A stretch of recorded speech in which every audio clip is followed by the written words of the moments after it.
దేవుడు మాట్లాడట్లేదు అని నువ్వు అనుకుంటున్నావు. దేవుడు మౌనంగా ఉన్నాడంటే దాని వెనక ఏదో చేయబోతున్నాడని అర్థం. నీ దేవుడు ఇప్పుడు నీకు వచ్చిన కష్టంలో, నీకు వచ్చిన శ్రమలో మౌనాన్ని కలిగి ఉన్నాడంటే భవిష్యత్తులో నీ జీవితంలో ఏదో గొప్ప కార్యాన్ని ఆయన చేయబోతున్నాడని అర్థం.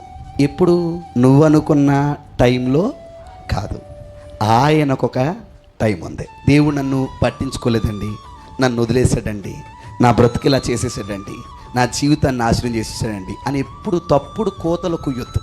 ఆయనే నిన్ను పాడు చేయాలంటే నిన్ను పాడు చేయడానికి మిల్లీ సెకండ్ కూడా పట్టదు ఆయనకి. నువ్వు బ్రతుకున్నావంటే ఇంకా ఆయన నిన్నేం చేయబట్టి, కాపాడబట్టి.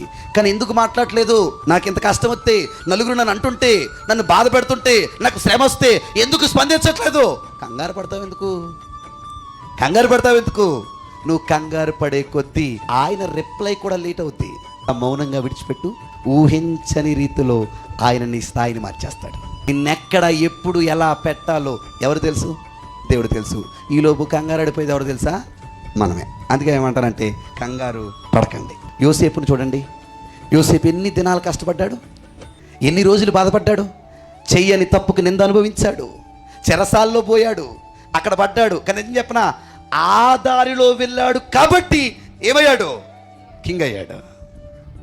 నిజంగా నన్ను ఎందుకు లోపల పెట్టావని తిరగబడి ఉండుంటే, చెరసాలు వద్దని పారిపోయి ఉండుంటే, నాకు ఈ శిక్షేట అనుకుని ఉండుంటే అంత గొప్ప రాజస్థితి అతనికి ఉండేదే కాదు.